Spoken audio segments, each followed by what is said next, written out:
Have you ever noticed that your priorities start to shift as you get older? The things that once felt essential, like maintaining a large circle of friends, may not hold the same importance anymore. And here's the truth, you don't actually need friends after 70. That might sound surprising at first, but when you take a closer look you'll see why embracing independence and focusing on your own well-being can be one of the best decisions you'll ever make. In this video we're going to explore 6 reasons why friendships aren't as necessary in your later years as they once were. We'll uncover how your mindset, personal freedom and even your health can improve when you stop worrying about maintaining friendships that no longer serve you. This isn't about loneliness, it's about living life on your own terms, free from the unnecessary expectations and obligations that can come with social ties. Stay tuned until the end because you may find that letting go of the pressure to maintain friendships isn't just labora, it might just change the way you see yourself in your later years for the better. Now let's get started. If this resonates, please subscribe to Timeless Wisdom Path and turn on the bell. Your support helps us keep making gentle, helpful videos for people who are growing wiser every year. Number 1, you no longer need to prove yourself to anyone. There comes a beautiful stage in life when you finally realize, you don't need to prove yourself to anyone anymore. After 70, something changes deep inside you. You stop chasing approval, stop measuring your worth through other people's eyes, and stop feeling the pressure to meet everyone's expectations. You've already walked through the storms of life, you've raised families, worked hard, cared for others, and made countless sacrifices. You've already proven your strength, your love, your resilience, and your heart. The world doesn't need another demonstration of who you are, you've earned the right to rest in the peace of self-acceptance. Think back to your younger days, when it mattered so much what others thought, how you dressed, how you spoke, who you spent time with. There was always that invisible weight of fitting in, of being liked, of not being left out. But now, in your 70s, that weight begins to lift. You start to understand that the opinions of others can no longer shape your happiness.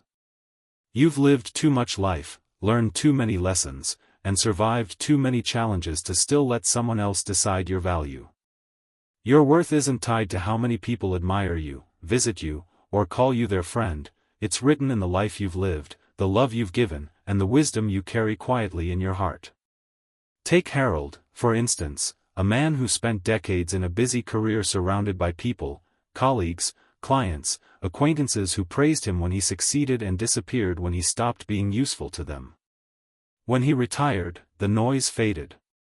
The phone rang less. At first, he felt empty, as if he had lost a part of himself. But then one morning, as he sat by the window watching the sun rise, he realized something powerful. He hadn't lost anything, he had simply found peace. He no longer needed to prove his worth through busyness or popularity. For the first time in years, he could breathe deeply, live slowly, and be his true self without any masks. He began doing things he loved, not to impress others but to feed his soul, gardening, painting, walking, remembering. The more he let go of trying to impress others, the freer he became. That's the truth many people discover later in life. Freedom isn't found in being admired, it's found in being authentic. When you stop needing approval, life becomes softer, calmer, and more honest. You begin to love yourself the way you should have all along, without judgment, without conditions. You realize that peace is worth more than popularity. You learn that your dignity, your wisdom, and your inner calm are far more beautiful than any compliment. So, if you ever find yourself worrying about who's watching, who's calling, or who's not, remind yourself gently, you've already proven enough. You are enough. The only person you ever needed to make proud was yourself, and you already have. Number 2, peace becomes more valuable than socializing. As you grow older, there comes a quiet moment when you begin to realize that peace, real, deep, soul-level peace, is worth more than any amount of socializing. In your younger years, being around people felt like the heart of living. You went to gatherings, shared meals, made calls, laughed at stories, and believed that being surrounded by others meant being alive. But with time, your heart starts craving something softer, not the noise of conversation, but the calm of silence, not the rush of company, but the steady rhythm of your own breath. You begin to see that peace is not loneliness, it's the warmth that fills your home when the world outside is quiet, it's the comfort of a morning with a cup of tea and no hurry, it's the joy of hearing your own thoughts without interruption. At 70, peace becomes your greatest companion because it doesn't drain you, it restores you. It doesn't demand, it comforts. It doesn't leave, it stays. Take Margaret, for example. She spent most of her life surrounded by friends, hosting lunches, attending group calls, and joining every gathering she could. Her calendar was always full, and she believed that keeping busy was the secret to happiness. But over the years, she began to notice that something inside her felt tired. The laughter wasn't as bright, the stories felt repetitive, and the energy it took to keep up with everyone left her feeling more exhausted than fulfilled. So one day, she made a quiet choice, to slow down. She started saying no to invitations she didn't feel excited about. She stopped forcing herself to answer every call immediately. Instead, she allowed herself to sit in silence, to take long walks alone, to listen to the sound of birds instead of chatter. And slowly, something beautiful happened, she felt peace return.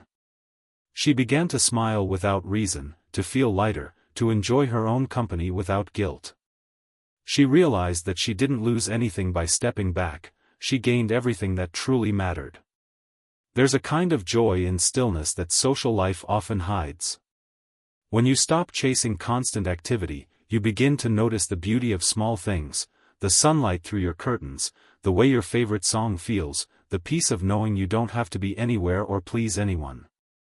You realize that calmness is not emptiness, it's healing. It's the sound of your heart finally resting after decades of noise. And it doesn't mean you stop loving people, it just means you love yourself enough to protect your energy. So, if you ever feel guilty for choosing quiet over company, remember this: peace isn't a retreat from life, it's a return to yourself. You've spent years caring for others, showing up for everyone, now it's your turn to show up for your own soul. Let the quiet comfort you. Let it heal you. Let it remind you that the most meaningful connection you can ever have is with the calm that lives inside you. Number 3, fewer friendships mean fewer disappointments. One of the hardest but most liberating lessons you learn as you get older is that fewer friendships often mean fewer disappointments. In your younger years, you might have believed that having many friends was a sign of happiness or success, that the more people you surrounded yourself with, the richer your life would be. But as the years pass, you begin to see things differently. You realize that not everyone you call a friend truly stands by you, and not every relationship brings peace or joy.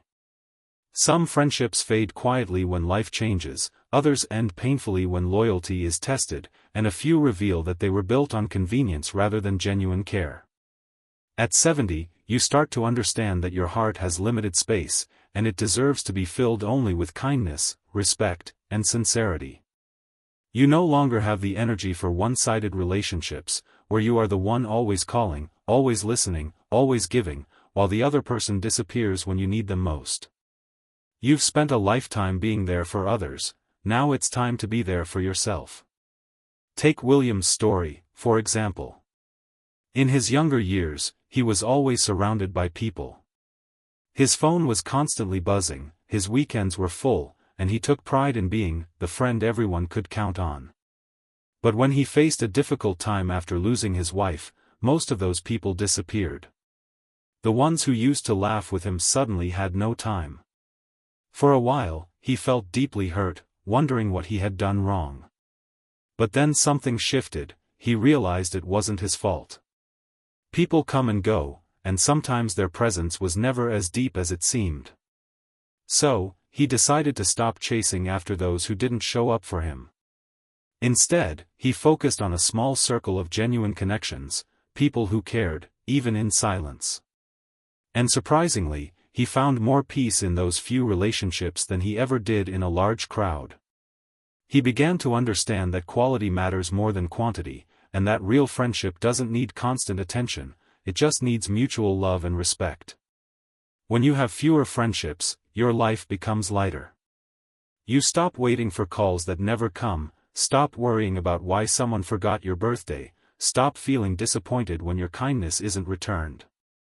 You begin to protect your peace by keeping your heart in safe hands, or sometimes, simply in your own. Fewer friendships don't mean you're lonely, they mean you've chosen peace over pretense, truth over obligation. And that's wisdom. Because at this stage in life, you no longer need to prove that you are loved by being surrounded by people, your peace is proof enough. So, if you've lost friends over time, don't let it harden your heart. Let it soften your understanding. It's not that your circle got smaller, it's that it got stronger, wiser, and real. And that is something to be grateful for. Number 4, your time becomes more precious. As the years pass, you begin to see time differently, not as something endless, but as something sacred. When you were younger, time felt like an ocean, wide, deep, and forever flowing. You could waste it, spend it carelessly, or give it away without thinking. But as you grow older, you start to realize that every hour, every morning, every simple day is a piece of gold that will never come back once spent. You stop chasing after things that don't matter and start protecting your time like the treasure it truly is. You become more careful with where you go, who you spend it with, and what you say yes to. Because now you understand that your energy, your peace, and your time are the most valuable things you own. You've learned that not everyone deserves your hours, not every gathering is worth attending, and not every call is worth returning. Your time has become the quiet proof of your wisdom, the wisdom to choose what truly fills your heart. There's a deep beauty in this realization. You start to see that a peaceful evening at home, watching the sunset or listening to soft music, can mean more than any busy day full of noise and obligation. You no longer rush to please others or prove your worth by being everywhere at once. Instead, you value slow mornings, meaningful talks, and moments that make your soul feel alive. When you wake up and see the sunlight pouring through your window, you know it's another day that life has gifted you, and you treat it with care. You stop complaining about the years passing, because now you understand that time itself is life. And life, at this stage, is too precious to waste on things or people that drain your spirit. You also begin to notice how quickly moments disappear, how one season fades into another, how faces change, how children grow, and how memories quietly settle into the heart. This awareness doesn't make you sad, it makes you grateful. You start saying no more often, not because you've become distant, but because you finally know your worth. You spend time where you feel peace, where laughter feels real, and where love feels gentle. You protect your hours because you know that each one holds something sacred, a chance to rest, to heal, to feel, to remember. And even if your days are quieter now, they're richer, because they're filled with things that truly matter. So when someone asks why you've become more selective with your time, you smile softly and say, because I finally understand how valuable it is. Your time is your life, your most precious gift, and you've earned the right to spend it exactly as you wish. Whether it's a walk in the garden, a quiet cup of tea, or a peaceful afternoon nap, you no longer see these moments as small, you see them as sacred pieces of joy. Because at this stage of life, the true meaning of time is not how much you have left, but how deeply you live every moment that's still yours. Number 5, true companionship comes from within. There comes a point in life, often after the noise, the crowds, and the endless giving, when you realize that the most loyal companion you will ever have is yourself. It's a deep and peaceful truth that arrives quietly, like the calm after a long storm. When you were younger, you searched for companionship in others, in friends, family, partners, neighbors, believing that happiness always came from someone beside you. But over time, life teaches you something powerful. People come and go, circumstances change, and the only constant presence through it all has been you. The one who carried your pain, celebrated your victories, cried in silence, and still kept moving, that person was you. And when you finally start treating yourself with the same kindness, patience, and love you've always given to others, something beautiful begins to bloom inside your heart. You stop feeling lonely in solitude and start feeling whole in your own company. True companionship isn't about always having someone around, it's about feeling at peace with your own presence. It's waking up in the morning and enjoying the stillness without needing conversation to fill it. It's sitting in silence and feeling comfort rather than emptiness. It's knowing that you are enough, not because someone else said so, but because you finally believe it.